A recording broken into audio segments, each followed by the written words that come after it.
Whatever happened nowadays with telling the uncomfortable truth? I don't know. Listen to my rant.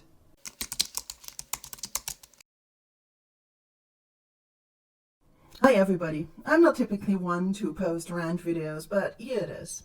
This is what happened. We have an air conditioning unit in the house. We had it retrofitted because we live under the roof, and you can imagine that in the summer it can really get toasty up here.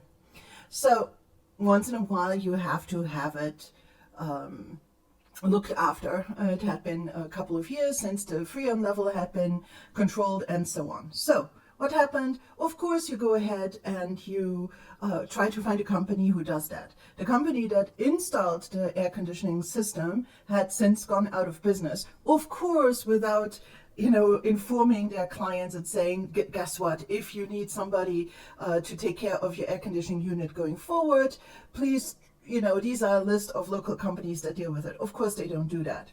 That's another rant for another day. So I go to the website of a company that deals with our heating system. There was a whole page about how they deal with air conditioning units. So I figured, okay, I call. So I do.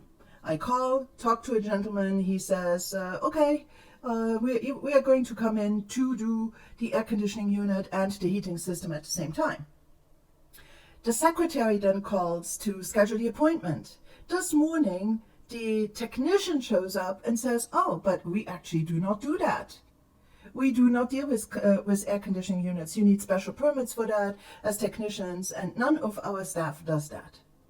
So, hello, where in this multi-step process would it have been not possible to say, guess what, I'm sorry, yeah, there might be even a mistake on the website, but we do not do that. No, they show up and then they tell you.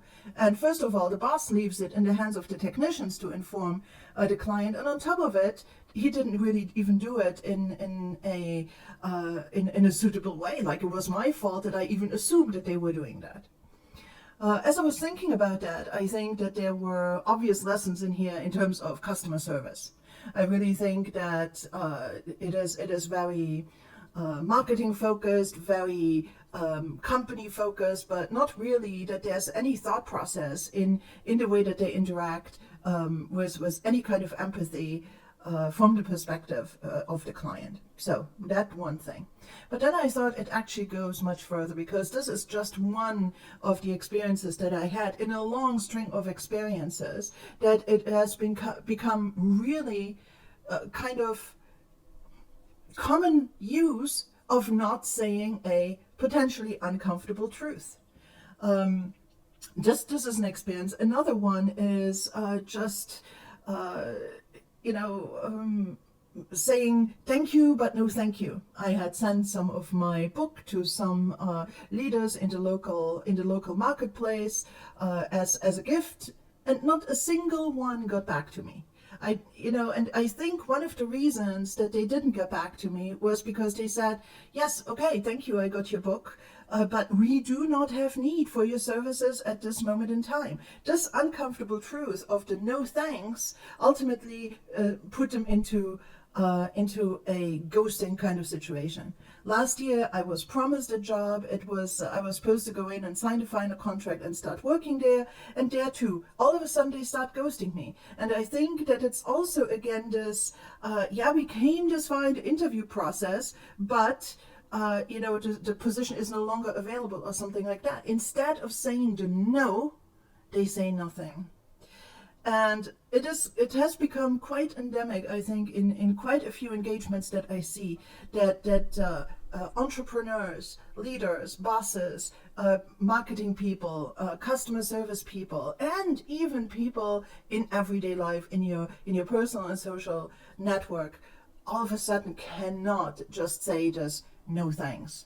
No, I can't do it, or it doesn't work out the way that it is, or something has come up, I cannot keep a promise. I think that has to stop. Let's just say no, because even that gives clarity. And yes, it might be uncomfortable in the moment, but ultimately, if you look at it in general, it is going to maintain transparency and clarity, and therefore also trust in the relationship. Because getting ghosted people, not the way to go. So rather than trying to keep up appearances or just disappearing from view, let's just say sometimes the uncomfortable truth. That's today's rant. I had to get it off my chest. Take care, everybody, and have a wonderful day. I'm Claudia from Top Coach Luxembourg. Bye-bye.